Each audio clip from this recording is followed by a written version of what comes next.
Good evening, everyone.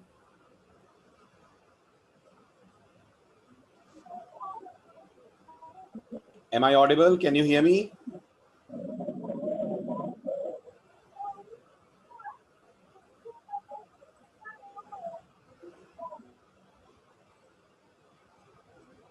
चलिए, क्या हो गया था लास्ट अपना? स्ट्रिंग कंपैरिजन पे डिस्कशन चल रहा था, राइट? आपको स्ट्रिंग कंपैरिजन बनाने को कहा था मैंने, ऐसा ही था।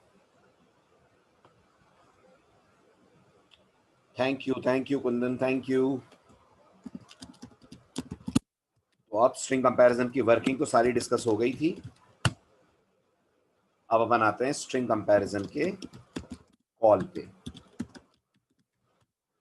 ठीक है, हेडर फाइल लगेगी string.h, वो लगानी पड़ेगी आपको। उसके बाद आएगा मेन।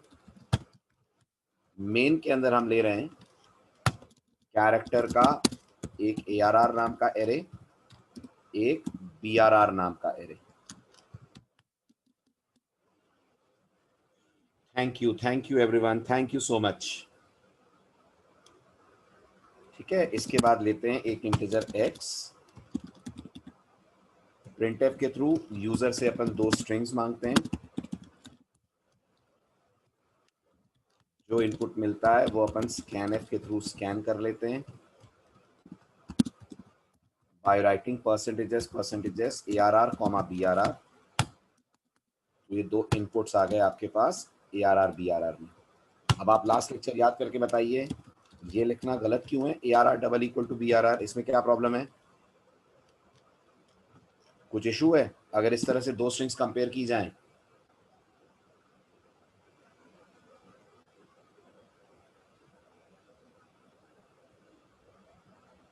क्या इशू है अगर ARR BRR डायरेक्ट कंपेयर हो तो? Very good. इशू ये है कंपैरिजन इनकी एड्रेसेस का होगा, ना कि इनके कंटेंट्स का। ऐसा ही है ना? है ना? तो वो एड्रेसेस का कंपैरिजन ना करके हमें कंटेंट्स कंपेयर करने हैं। तो सी लैंग्वेज ने कहा है फिर आप ARR BRR को कंपेयर मत करिए, आप इसकी जगह कॉल करिए strcmp। जैसे आप पास करें दोनों स्ट्रिंग्स ARR कॉमा BRR। अब बताइए स्ट्रिंग कंपैरिजन रिटर्न क्या करेगा? स्ट्रिंग कंपैरिजन रिटर्न क्या करेगा? Very good, string comparison return करेगा या तो पॉजिटिव, या तो नेगेटिव, और या तो जीरो करेगा। राइट। अगर स्ट्रिंग कंपैरिजन ने जीरो रिटर्न करा तो इसका क्या मतलब है? Very good, strings are same. तो यहां लिख लेंगे हम if x double equal to zero then printf strings are, और अगर ऐसा नहीं है एल्स में एक और printf strings are not equal followed by a getch। ठीक, अभी बताइए ये x अवॉइडेबल है? क्या हम इस x को हटा सकते हैं? बिल्कुल हटा सकते हैं, कोई जरूरत नहीं है x की। तो इस कोड का सेकंड वर्जन क्या बन सकता है? इस कोड का सेकंड वर्जन ये बनेगा कि आप x हटा दो, जहां आपने x बोला हुआ है वहां पर strcmp ARR कॉमा BRR को डायरेक्ट कंपेयर कर लो। सीधे इफ में strcmp का कॉल दे दें, बट याद रखिएगा इसमें सेमीकोलन नहीं आएगा। ध्यान रखिएगा इसमें सेमीकोलन नहीं आएगा। जब आप इफ में कॉल करते हैं तो सेमीकोलन नहीं लगाते हैं आप। ओके, तो स्ट्रिंग कंपैरिजन डायरेक्ट कॉल होगा। स्ट्रिंग कंपैरिजन जो कुछ भी रिटर्न करेगा वो तुरंत जीरो से कंपेयर हो जाएगा।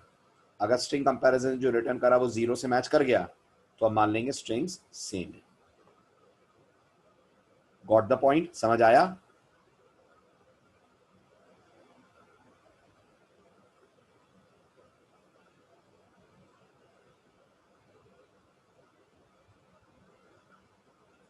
चलिए बढ़ते हैं आगे।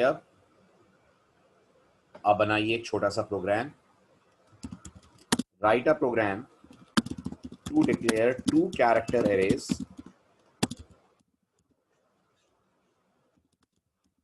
ARR and BRR. Stop.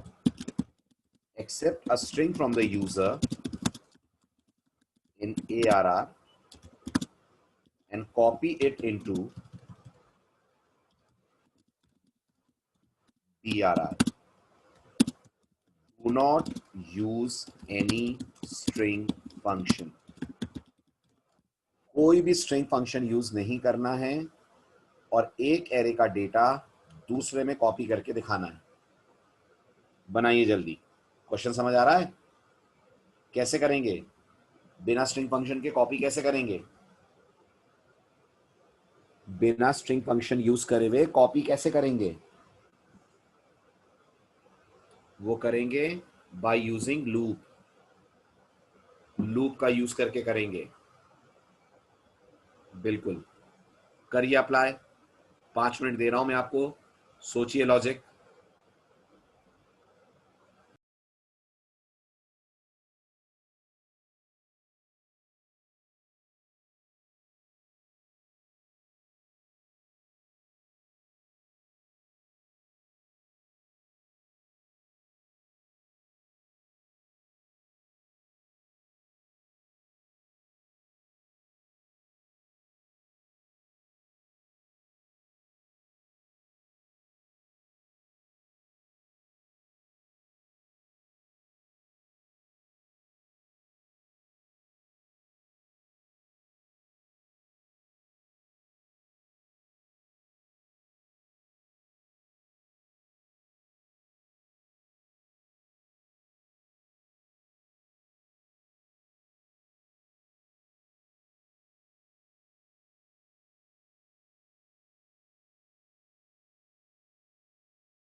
बन पा रहा है?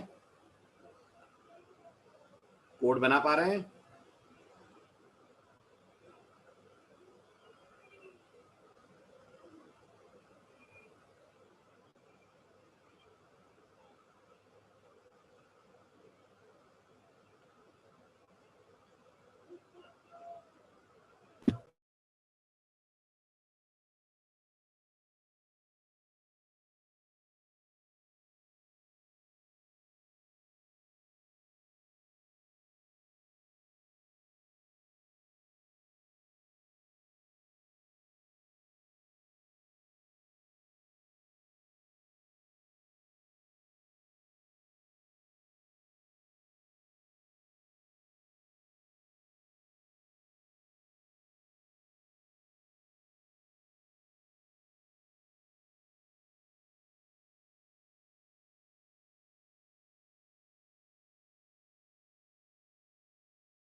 वेरी गुड, बिल्कुल सही है विकास। कुंदन आपका भी सही है, लेकिन आपने ये 10 का लूप क्यों चला दिया है और अंदर स्कैनर क्यों लगा दिया है? ये क्या गड़बड़ कर दी है?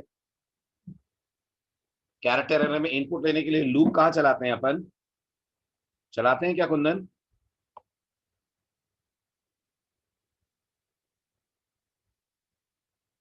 फिर ये तो गलत हो जाएगा। चलो देखें, क्योंकि आपको कोई स्ट्रिंग फंक्शन यूज नहीं करना है तो string dot H header file तो लगेगी नहीं। दो हेडर फाइल जरूर लगेंगी, stdio.h और conio.h। इन्हीं के साथ कोड लेते हैं अपन। अंदर आकर आप लिखेंगे कैर ARR10 कॉमा BRR10। ये आपने 10 के दोनों कैरेक्टर्स दिए। लूप लगाना है तो ऑब्वियस सी बात है एक इंटीजर आई भी लेना पड़ेगा।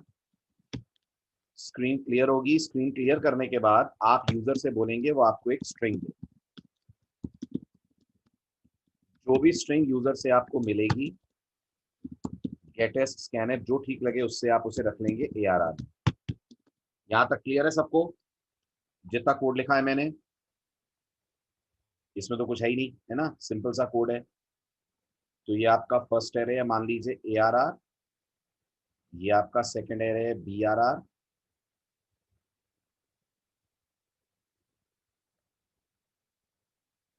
ये आपके फर्स्ट एरे के सेल्स हैं।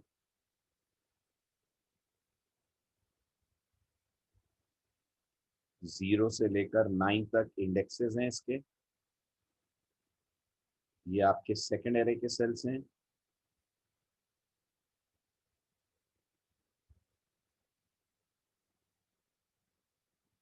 This is ARR, this is BRR। Imagine करिए यूजर ने आपको इनपुट में वर्ड दिया है राम, राम और लास्ट में आया होगा नल। अब क्योंकि आपको स्ट्रिंग फंक्शन यूज नहीं करना है तो कॉपी करने के लिए लगाना पड़ेगा आपको एक लूप, जो कहां से शुरू होगा बताइए? ये लूप स्टार्ट कहां से करेंगे अपन?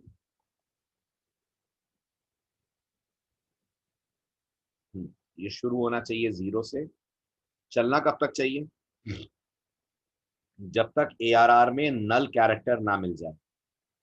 ये तब तक चलना चाहिए जब तक ARR में नल ना मिल जाए। तो कंडीशन आपकी होनी चाहिए ARR I is not equal to \0 और यहां आ जाना चाहिए I++। ये आपके फॉर लूप की कंडीशन होनी चाहिए, यस और नो, है ना? अंदर आना चाहिए BRR I is equal to ARR I। ठीक है, पहले इतने को एनालाइज करते हैं अपन। इतने को आप ट्रेस करिए मेरे साथ। तो I की वैल्यू 0 होगी। कोड कंडीशन टेस्ट करेगा ARR 0 not equal to null. आप बताइए ARR 0 में क्या है? ARR 0 में क्या है? R है, राइट? R नल तो नहीं है? R नल तो नहीं है? नहीं है। कंट्रोल लूप के अंदर गया, BRRI में आ गया ARRI, यानी BRR 0 में आ गया ARR 0। तो यहां कॉपी हो गया R। I++ I की वैल्यू को 0 से बढ़ाकर 1 पे ले जाएगा। क्या है ARR 1 पे बताएं? A है। A भी नल नहीं है। अंदर आए BRR 1 पे ARR 1 कॉपी हो गया, तो A कॉपी हो गया। फिर I++ हुआ, I 2 पे पहुंचा, ARR 2 को चेक करा, ARR 2 में क्या है? M है, नल तो नहीं है।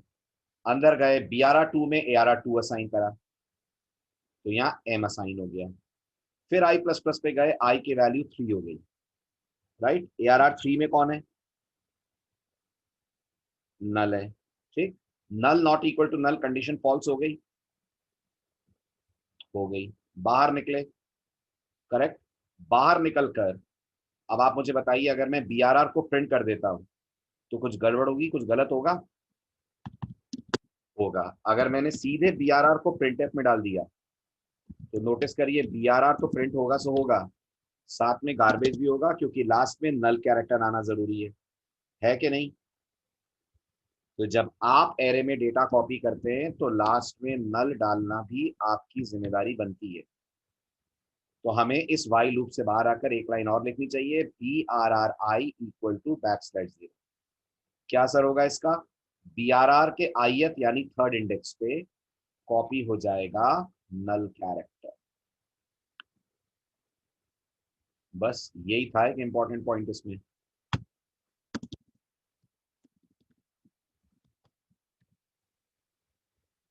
ठीक है, आया समझ? चलो, अब आपके लिए असाइनमेंट है। पहला असाइनमेंट,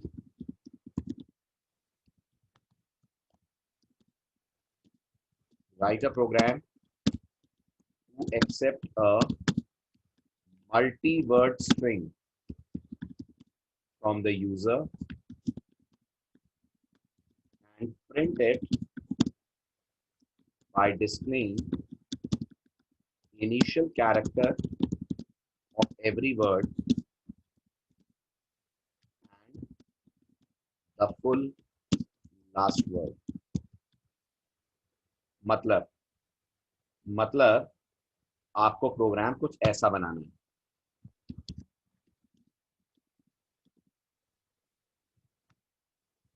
यूजर से आपका कोड कहेगा एंटर योर नेम या एंटर अ स्ट्रिंग, और यूजर ने आपको स्ट्रिंग इनपुट करके दी राम कुमार शर्मा। आपके प्रोग्राम का जवाब आना चाहिए R.K.शर्मा। ये करना है। अगर यही यूजर कहता राम कुमार, तो प्रोग्राम का आउटपुट आना चाहिए आर कुमार। समझ आ रहा है? ठीक, ये कोड ट्राई करना है। दूसरा कोड लेना है, write a program to accept a string from the user and check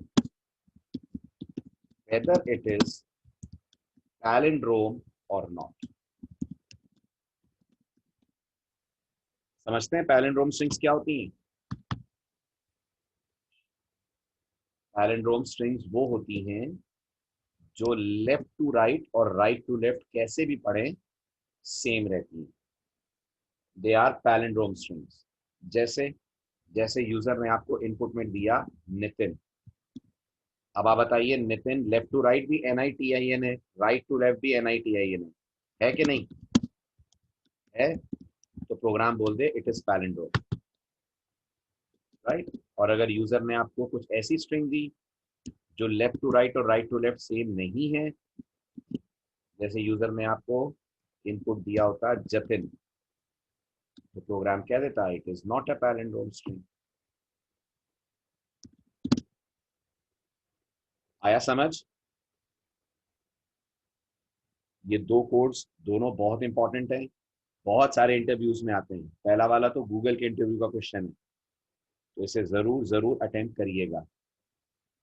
आगे बढ़ते हैं, अपन लेते हैं एरे का last chapter, and that is double dimensional character array.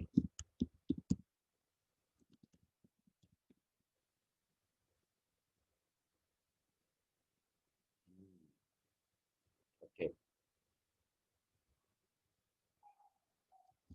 चलिए लेते हैं double dimensional character array. Very common question, very common topic. अभी बताइए, आप एक सिंगल डायमेंशन कैरेक्टर एरे में कितनी स्ट्रिंग्स रख सकते हैं?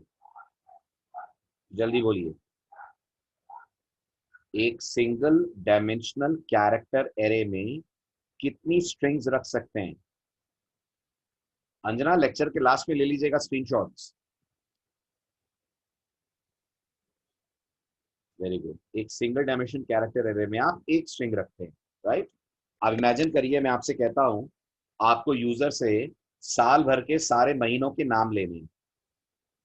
आपको यूजर से साल भर के सारे महीनों के नाम लेने हैं। तो अगर हम लोग साल भर के सारे महीनों के नाम लेने का कोड लिखें तो हमें 12 कैरेक्टर एरे बनाने पड़ेंगे कि नहीं? है ना। तो सी कहती है इतने सारे कैरेक्टर एरे की जगह आप सिंपली यूज कर लीजिए एक डबल डायमेंशनल कैरेक्टर एरे। यानी जब आपको बहुत सारी स्ट्रिंग्स एक्सेप्ट करवानी हो, whenever we want to accept or we want to store multiple strings in our program, then in C language we prefer to use a double dimensional character array,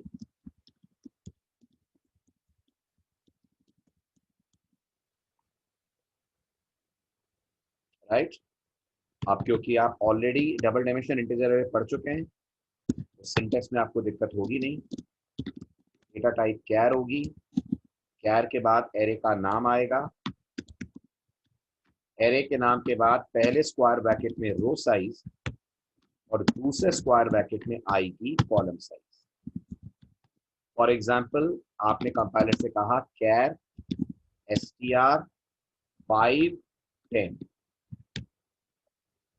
आ रहा है समझिए डिक्लेरेशन आपको, कैर str 510, right. अब इसमें 5 क्या और 10 क्या है बता दीजिए। 5 क्या है और 10 क्या है? ये 5 क्या रखेगा और 10 क्या रखेगा? 5 रोज होंगी, यानी 5 नाम रखेगा, और हर नाम में कैरेक्टर कितने अलाउड है? गुड, हर नाम में कैरेक्टर अलाउड है 10, राइट। तो 5 स्ट्रिंग्स होंगी, हर एक स्ट्रिंग की साइज मैक्सिमम 10 कैरेक्टर्स की आएगी। बिल्कुल ठीक है। अब इसका अगर ब्लॉक डायग्राम ड्रॉ करें, तो मैंने आपसे पहले भी कहा था 2D एरेज मेमोरी में स्टोर हमेशा कंटिन्यूस फॉर्म में होते हैं, लेकिन हम लोग जब इनका डायग्राम ड्रॉ करते हैं तो हम ऐसा मानकर चलते हैं कि हमें मैट्रिक्स मिल रहा है, ऐसा ही सोचते हैं ना, जिससे कोड की ट्रेसिंग हमारे लिए आसान हो जाए। ठीक है, तो अपन इस एग्जांपल पे चलते हैं। इमेजिन करिए आपने अपने कोड के अंदर कहा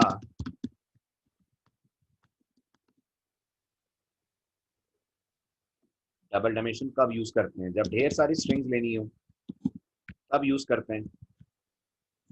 अगर आपको ऐसा लग रहा है आपको अपने प्रोग्राम में मल्टीपल स्ट्रिंग्स रखनी है, तो एक 1D कैरेक्टर एरे में तो एक ही स्ट्रिंग आ पाएगी ना, तो मल्टीपल 1D कैरेक्टर एरे लेने पड़ेंगे। उसकी जगह आप एक 2D कैरेक्टर एरे ले लीजिए, काम आपका आसान हो जाएगा। अब ये हमारा 5x10 का एरे है,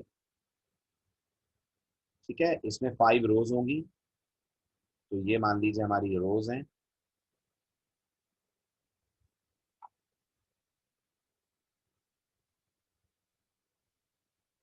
और हर रो फर्दर डिवाइडेड होगी 10 कॉलम्स में।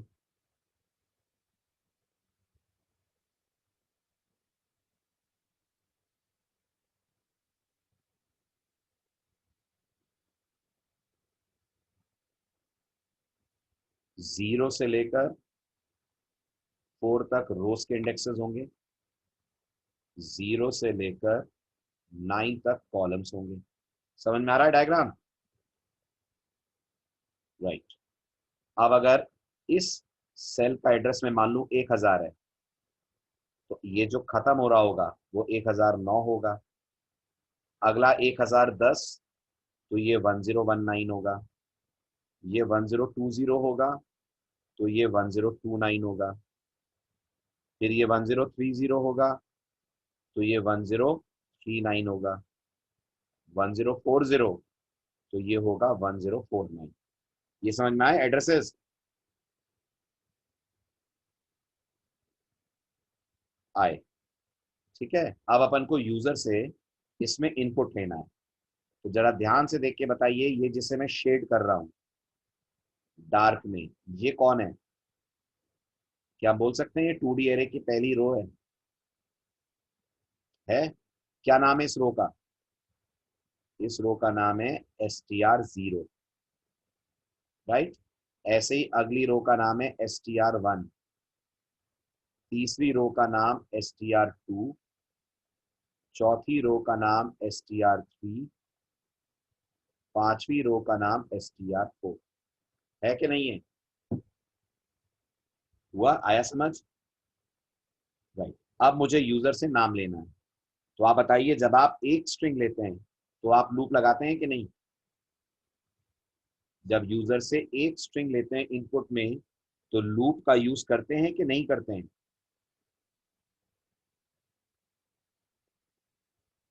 करते हैं। वेरी गुड विकास। तो फिर हमने अभी तक लूप लगा के इनपुट लिया है? ये बताओ,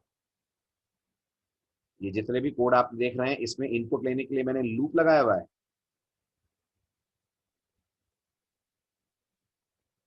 नहीं करते हैं। करेक्ट। कैरेक्टर एरे में सिंगल स्ट्रिंग के लिए कोई लूप नहीं लगता। लेकिन अब हमें 5 नाम लेने हैं, तो लूप लगाना पड़ेगा। अगर 5 नाम लेने हैं तो लूप लगाना पड़ेगा। बिल्कुल। अगर 5 नाम लेने हैं तो लूप लगेगा। ठीक, कितनी बार घूमेगा लूप? 5 बार। यस। तो एक इंटीजर लेते हैं अपन आई, स्क्रीन को करते हैं क्लियर। यहाँ कहते हैं for i equal to 0, stri is not equal to \0 I plus plus. आ रहा है समझ? str\0 नहीं, sorry, I less than 5। Loop हमारा चलेगा तब तक जब तक 5 बार इटरेट ना करें, और हर बार यूजर से आप लेंगे एक नाम। अब जरा सोच के बताइए, जब आप नाम लेते हैं तो स्कैनएफ में परसेंटेजेस के बाद क्या लिखते हैं? परसेंटेजेस के बाद स्कैनएफ में क्या लिखते हैं अपन? एरे का नाम लिखते हैं। Very good. यहाँ सोच के बताइए, जितनी रोज हैं, हर रो अपने आप में एक 1D एरे के बराबर है? बताइए, क्या हर रो 1D एरे की जैसी है? है ना? तो यहां पर जब आप इनपुट लेंगे तो फिर आप स्कैनर को क्या पास करने वाले हैं? यहां जब आप इनपुट लेंगे तो स्कैनर को क्या देंगे? स्कैनर को आप देंगे stri। समझिए ध्यान से, stri देने से क्या होगा? stri देने से उस रो का एड्रेस जाएगा और कंपाइलर उस रो पे स्ट्रिंग स्टोर कर पाएगा। तो यहाँ पर हर रो का नाम उसका बेस एड्रेस है। क्या यहाँ पे हर रो का नाम उस रो का बेस एड्रेस होगा? यस। क्योंकि गौर करिए, हर रो अपने आप में एक 1D कैरेक्टर एरे को रिप्रेजेंट कर रही है। 1D कैरेक्टर एरे का नाम उसका बेस एड्रेस होता है। होता है। तो फिर यहाँ पर अगर हर रो एक कैरेक्टर एरे जैसी है, तो हर रो का नाम उस रो का बेस एड्रेस बताएगा। बिल्कुल बताएगा। इसलिए यहाँ पर हम लिख रहे हैं stri। अब जब i की वैल्यू 0 है, तो मुझे बताइए stri का मतलब str0 हो गया? हो गया। str0, मान लीजिए ये फर्स्ट रो है, तो यूजर ने आपको नाम दिया, अगर मान लेते हैं अजय, तो अजय ऐसे आपके एरे में कॉपी होगा। होगा? राइट। फिर इसके बाद आई की वैल्यू 1 हो जाएगी। यूजर से आप सेकंड नाम मांगेंगे। कहाँ जाएगा सेकंड नाम? बताइए। यही फर्स्ट रो में सेल नंबर 5 पे? ऐसा नहीं। सेकंड नाम जाएगा str1 पे। str1 सेकंड रो का बेस एड्रेस है। तो यहाँ कॉपी होगा अगला स्ट्रिंग, जो हमारे केस में हम मान लेते हैं यूजर ने दिया है राहुल, तो राहुल एज अ स्ट्रिंग ऐसे कॉपी होगा। फिर आई की वैल्यू 2 हो जाएगी। यूजर आपके प्रोग्राम में इनपुट करेगा थर्ड नेम। मान लीजिए थर्ड नेम यूजर ने इनपुट करा विनीत, वो जाएगा str2 पे, तो ये हो गया विनीत। यहाँ आ जाएगा नल कैरेक्टर। आई की वैल्यू आई प्लस प्लस से 3 हो जाएगी। यूजर आपको देगा चौथा नाम, मान लीजिए वो नाम है अतुल, तो ऐसे अतुल स्टोर होगा। आई प्लस प्लस आई को कर देगा 4, 4 लेस देन 5 ट्रू। यूजर ने नाम दिया आपको विकास, तो पांचवा नाम आपके एरे में गया विकास। ठीक, इसके बाद आई प्लस प्लस आई की वैल्यू को कर देगा 5, 5 less than 5 condition false, yes बिल्कुल फॉल्स। अब लूप से बाहर निकलिए, बाहर निकलकर फिर एक लूप चलाइए जो इन पांचों नामों को डिस्प्ले कर दे, और उसके लिए प्रिंटफ में आप लिख देंगे बैकस्लैश n के साथ परसेंटेज s कॉमा stri। बताइए समझ आ रहा है?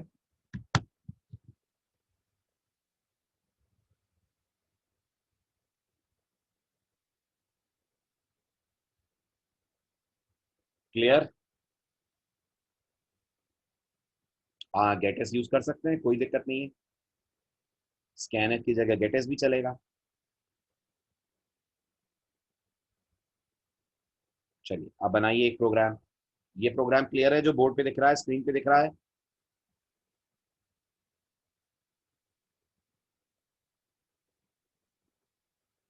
चलिए तो ट्राई करिए अब आप नेक्स्ट कोड। कोड है write a program to accept 5 strings from the user, comma store it in a 2D character array and print the length of each name। 5 नाम लेकर 2D एरे में रखिए और हर नाम की लेंथ प्रिंट करिए using appropriate string functions।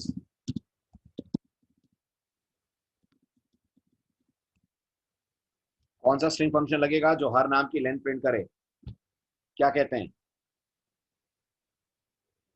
Good, strlen। बनाइए जल्दी।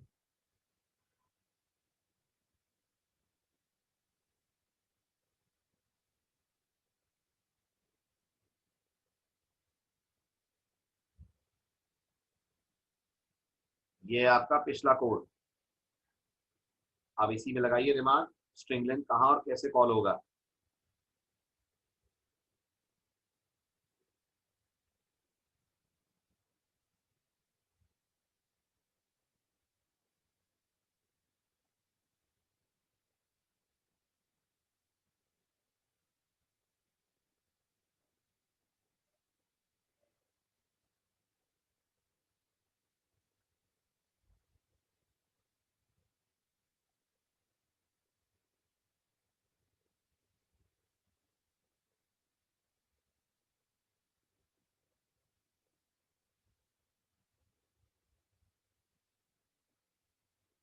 हो पाएगा?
बना नहीं बना? कैसे करेंगे?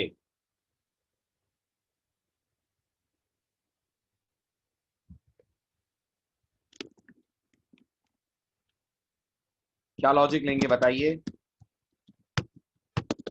वेरिएबल कितने लगेंगे पहले तो ये बताइए। चलिए इतना तो सोच पा रहे होंगे कि नहीं? एरे के अलावा और क्या क्या लगेगा? एरे के अलावा सिर्फ एक इंटीजर और लगेगा, फिर भी मैं 2 ले रहा हूं ताकि कोड सिंपल हो, बाकी काम एक से भी हो जाएगा। स्क्रीन क्लियर होगी। इसके बाद फॉर लूप चलाइए, क्योंकि आपको 5 नाम लेने हैं। ये 5 नाम पहले के जैसे एरे में इनपुट ले लीजिए। यूजर से आपने कहा एंटर नेम, जो 5 नाम मिले स्कैन करके आपने उसे रख लिया अपने एरे stri में। इतना समझ आया? इतना क्लियर हुआ? इतने के बाद डायग्राम क्या बनेगा? ये आपका एरे होगा, इसमें स्टोर हो गए होंगे 5 नाम।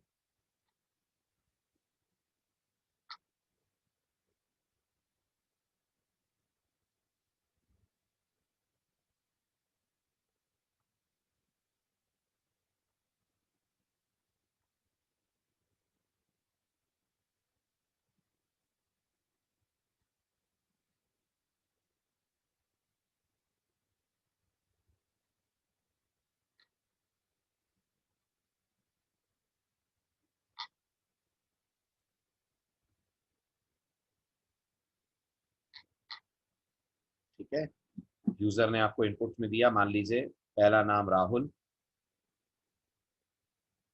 तो यहाँ नल होगा, ये राहुल होगा पूरा।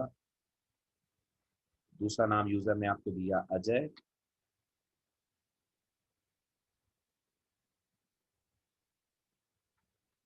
तीसरा नाम यूजर ने आपको दिया विपिन,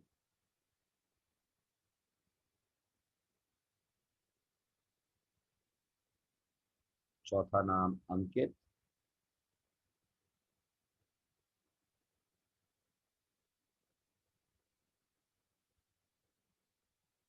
पांचवा नाम दीपक।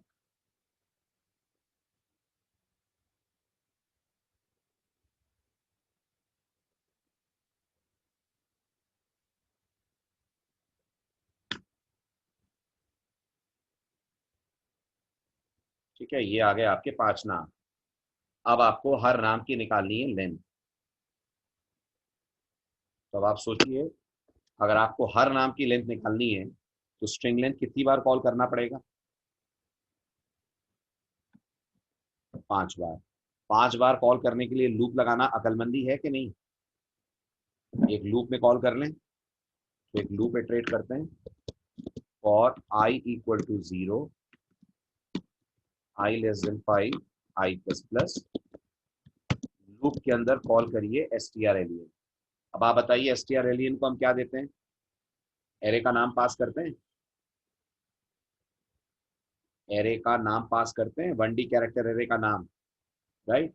यहाँ पर क्या पास करेंगे? यहाँ पर क्या पास करेंगे? यहाँ पर 2D एरे की हर रो पास करेंगे। यस और नो? है ना? तो यहाँ कॉल आपका क्या होगा? x equal to strlen stri। अब आप मुझे बताइए, जब i 0 है तो stri कौन सी रो है? जब i की वैल्यू 0 है तो stri कौन सी रो बनेगी? 0th रो बनेगी। 0th रो बनेगी ना, तो 0th रो पास होगी। स्ट्रिंग लेंथ इस रो का लेंथ निकाल के देगा आपको। कितनी आ रही है राहुल की लेंथ? 5 आ रही है। तो आपके x वेरिएबल में 5 आ जाएगा, आ जाएगा। इसके बाद आप कह दीजिए length is equal to percentage d comma x. हो गई प्रिंट लेंथ। इसके बाद आई की वैल्यू 1 होगी। ठीक है, आई 1 होगा तो str1 बना। str1 मतलब अजय, ये आपको रिटर्न करेगा अजय की लेंथ, वो प्रिंट कर देंगे आप 4।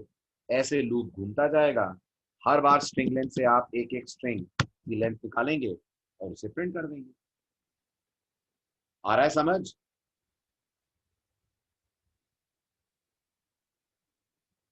ये आई प्लस प्लस से आ रहा है ना, 0 के बाद आई प्लस प्लस से आई 1 हो जा रहा है। पहले आई 0 है, फिर जब लूप आगे बढ़ेगा तो आई 1 हो जाएगा कि नहीं?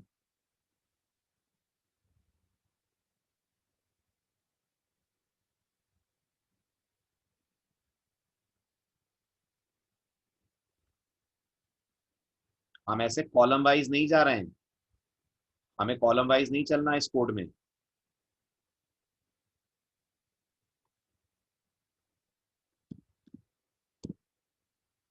कुंदन बोलो। तो यार जो एरे बन रहा है 10-50 बाइट्स का एक एरे बन रहा है। हम्म। उसके बाद लूप यहाँ चल रहा है तो इंटर स्ट्रिंग जो डाल रहा है STRI पे हम्म। STR डाल रहा है तो राहुल को डाल दिया 5 इंडेक्स तक बाद ट्रेवर्सिंग कर लिया। उसके हम्म। बाद जब उसमें ऐड होगा जब आई का वैल्यू 1 किया जाएगा तो STR आ, तो फिर 2000 उसका एड्रेस है। तो फिर इसमें तो 1 ही जुड़ेगा क्योंकि उसका कैरेक्टर डेटा टाइप कैरेक्टर है तो 1 बाइट ठीक तुम समझ ही ट्रेवर्सिंग नहीं रहे करेगा। हो। तुम ये मैथ्स क्यों लगा रहे हो? ये मैथ्स हमने पढ़ लिया क्या इस क्लास में अभी? कि एक नहीं जुड़ेगा सर। तो क्या? ये 2D एरे है, 2D एरे के अंदर वन ऐड करते हो तो पूरी रो ऐड होती है। ये 1D एरे नहीं है। तो जब तुम इसमें वन ऐड करोगे तो पूरा कॉलम जितना जंप लेगा 10 का। तुम्हें क्या लग रहा है मैं STR में वन ऐड करूंगा तो मुझे 2001 मिलेगा? दो 1 ऐड करेंगे तो 2002 मिलेगा। तुम गलत सोच रहे हो। ये तब होगा जब ये 1D कैरेक्टर एरे होगा। ये 2D कैरेक्टर एरे है। इसमें एक ऐड करोगे तो पूरी रो के बराबर जंप करेगा। और यहाँ ऐड करने की बात ही कहाँ आ रही है? मैंने ऐड करने वाली बात करी कहाँ है अभी इस बैच में? ये बताओ। तुम आधा वीडियो से पढ़ते हो, आधा बैच में पढ़ते हो, फिर दोनों की बना देते हो खिचड़ी। नहीं ये सर होता है। वीडियो हाँ। में पढ़ लिए माइंड हाँ तो से वीडियो में पढ़ लिए तो भाग वीडियो गया। में ये भी पढ़ो, 2D एरे में एक ऐड करते हैं तो रो जितना जंप लेता है। समझे? ये 2D एरे है, इसको 1D एरे मत मानो। और यहाँ पे ऐड करने की बात ही नहीं है, तुम तो सिर्फ STR आई देखो यहाँ पर। अगर आई की वैल्यू 0 है तो STR0 किसका नाम है तुम बताओ? ये डायग्राम क्या दिखाया था मैंने, देखो। STR0 किसको बोल रहे हैं अपन? STR जीरो मतलब इस फर्स्ट पूरी इंडेक्स रो को को, पूरी रो को बोल रहे हैं। यही गलती कर रहे हो तुम। ये पूरी रो STR0 है। ये तो STR00 है। ये S T yes R sir. Zero one है। यस सर पार्टीशन कर रहा है ये रो के बराबर फर्स्ट रो के हम्म। बराबर। हम्म। तो फिर जब तुम STR1 करोगे तो ये अजय के जे पे थोड़ी आ रहा है STR1 से।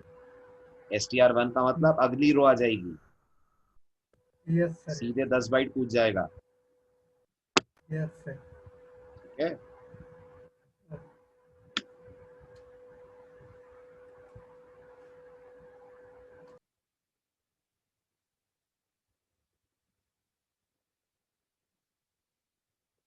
हाँ जी, क्लियर हो गया? समझ आ गया? गुड, बढ़े आगे। चलिए अब लीजिए नेक्स्ट। अब आप इसी प्रोग्राम को दोबारा बनाइए, लेकिन इस बार स्ट्रिंग लेंथ यूज नहीं करना है। सेम कोड दोबारा बनाना है, बट स्ट्रिंग लेंथ यूज करे बिना। तो बताइए कैसे बनेगा? क्वेश्चन है, rewrite the previous programme but without using string length.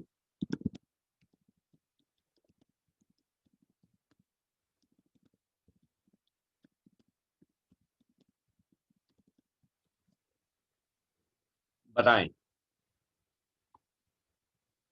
क्या करना पड़ेगा, फटाफट बताइए मुझे। Very good. एक और लूप लगाना पड़ेगा। शाबाश। करना पड़ेगा आपको लूप की नेस्टिंग। ठीक है। अंदर वाला लूप कहां तक चलाएंगे? अंदर वाला लूप कहां तक चलाएंगे?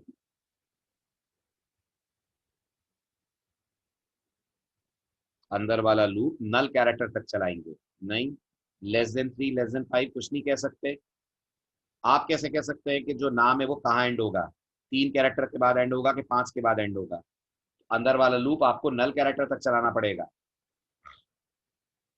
चलो बनाओ, करो कोशिश, अटेम्प्ट करिए।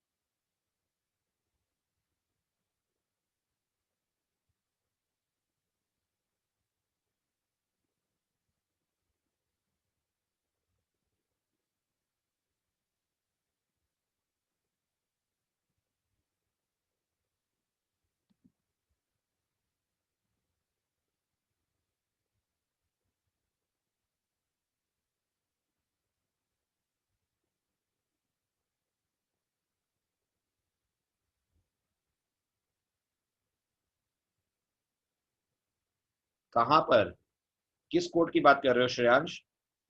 यहां पर जो सेकंड लूप है वो, हाँ वो लेंथ को डिस्प्ले कर रहा है, लेंथ कैलकुलेट करके डिस्प्ले कर रहा है। जो फर्स्ट वाला लूप है वो इनपुट ले रहा है।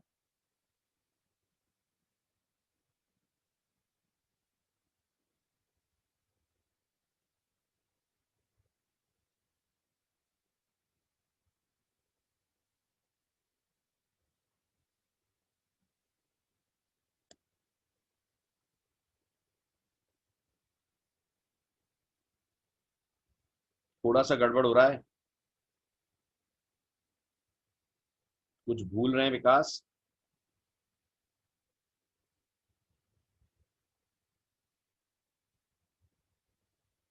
नहीं, जे तो ठीक लगा है, प्रॉब्लम जे की नहीं है। ये जो प्रिंटफ है ये अंदर वाले लूप के साथ साथ चलेगा, तो ये गलत है। ये प्रिंटफ चलना चाहिए अंदर वाले लूप के रुकने के बाद।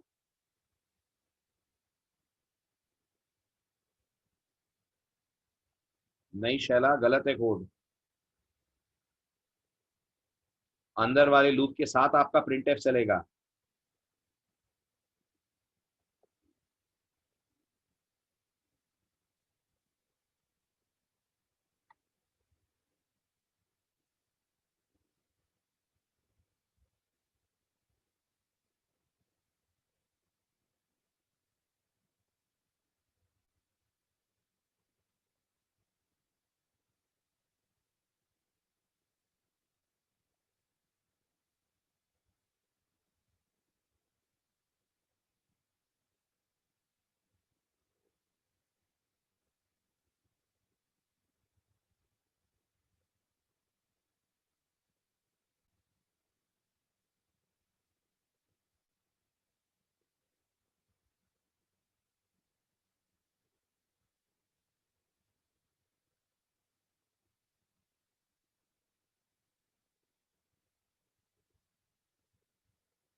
ये मान लीजिए आपका 2D एरे है। अब जो हमारा इनिशियल पार्ट है वो बिल्कुल सेम रहेगा।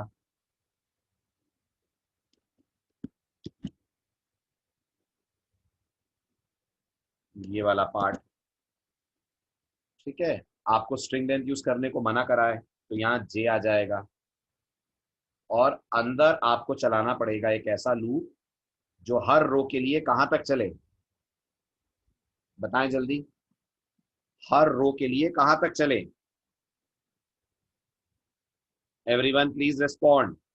\0 तक चले। तो यहाँ क्या लिखेंगे आप? For j equal to 0 strij is not equal to \0 j plus plus, और सबसे इंपॉर्टेंट है यहाँ लास्ट में एक सेमीकोलन का होना। सेमीकोलन याद है क्या करता है? जल्दी बताइए। सेमीकोलन लूप के एंड में लग जाए तो क्या करता है?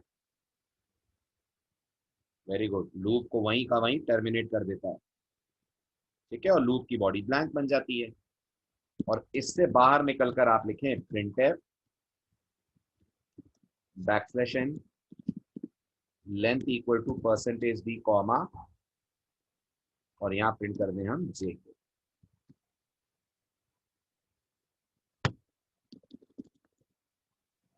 एंड फाइनली इस फॉर लूप को करें क्लोज। अब करिए आप ध्यान से मेरे साथ इसकी वर्किंग को ट्रेस। i की वैल्यू 0 है, जे की वैल्यू भी 0 है। ठीक है, बताइए str_ij में कौन है, जल्दी बोलें। str_ij में कौन है, अगर i और j दोनों 0 हैं तो r। कंडीशन है r not equal to null. Condition true है कि फॉल्स? कंडीशन ट्रू है, राइट। आगे सेमी कोलन लगा हुआ है, तो कंपाइलर लूप के अंदर जाएगा कि जे प्लस प्लस पे जाएगा? कंपाइलर लूप के अंदर जाएगा कि जे प्लस प्लस पे जाएगा? जे प्लस प्लस पे जाएगा। जे क्या कर देगा? 1 कर देगा। कंडीशन फिर चेक होगी, str01 नॉट इक्वल टू नल। कौन है str01 पे? ए है। ए भी नल नहीं है? नहीं है। जे प्लस प्लस पे गए, जे की वैल्यू 2 हो गई। str02 चेक होगा, str02 पे कौन है? एच है। एच भी नल नहीं है, ट्रू। जे प्लस प्लस पे गए, जे 3 हो गया। str03 नॉट इक्वल टू नल, ये भी ट्रू है। str03 पे यू है, नल नहीं है। जे प्लस प्लस पे गए, जे 4 हो गया। str04 नॉट इक्वल टू नल, कौन है str04 पे? एल है। एल भी नल नहीं है। जे प्लस प्लस पे गए, जे 5 हो गया। str05 not equal to null, आप बताएं ट्रू के false? str05 not equal to null, false, क्योंकि str05 पे नल मौजूद है। कंट्रोल आ जाएगा इस जे वाले लूप से बाहर, बाहर आकर जे को प्रिंट करेगा। क्या प्रिंट होगा? 5। राहुल की लेंथ कितनी आ रही है? 5 आ रही है। फिर इसके बाद जाएंगे आई प्लस प्लस पे। आई प्लस प्लस पे जाएंगे तो आई 1 होगा। आई 1 होगा तो 1 लेस देन 5 कंडीशन ट्रू है। फिर पहुंच जाएंगे जे पे। जे कहां से स्टार्ट होगा? जे 0 से स्टार्ट होगा, करेक्ट। फिर कंडीशन टेस्ट होगी, str_ij नॉट इक्वल टू नल। अब कौन है str_ij पे? अब str_ij पे v है, राइट। v भी नल नहीं है। पहुंच गए जे प्लस प्लस पे, जे 1 हो गया। str11 पे चेक करा, 11 पे विशाल का आई, विजय का आई है, वो भी नल नहीं है। जे 2 हो गया। 12 पे विजय का जे है, वो भी नल नहीं है, कंडीशन ट्रू। जे 3 हो गया। 13 पे विजय का ए आ रहा है, वो भी नल नहीं है, जे 4 हो गया। 14 पे आ रहा है वाई, वो भी नल नहीं है, कंडीशन ट्रू, 5 हो गया। 15 पे आ रहा है नल, कंडीशन फॉल्स। बाहर आए, बाहर आकर प्रिंट कर दिया, विजय की लेंथ भी 5। इस तरीके से हर एक रो के लिए आप चलेंगे हॉरिजॉन्टली, तब तक जब तक नल ना मिले। जहां नल मिले रुककर उस पर्टिकुलर जे का इंडेक्स कर देंगे प्रिंट। समझ आया?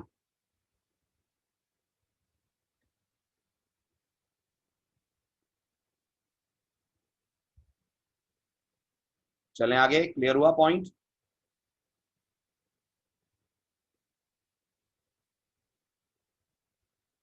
चलिए, अब आपका assignment,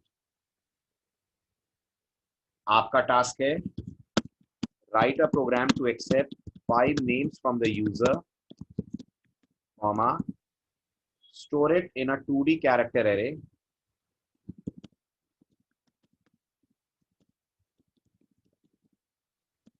and print the reverse of each name. हो जाएगा? 2D कैरेक्टर एरे में 5 नाम लेने और हर नाम को उल्टा प्रिंट करना है। ठीक है, स्क्रीनशॉट्स ले लीजिए।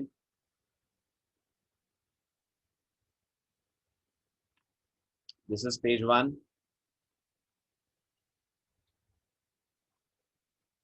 पेज 2, पेज 3, पेज 4, ग्रुप में डाल दूंगा मैं, पेज 5, पेज नंबर 6, पेज 7 और ये असाइनमेंट पेज 8। ठीक, चलिए आइए ट्यूसडे लेते हैं इससे आगे। Bye bye, take care.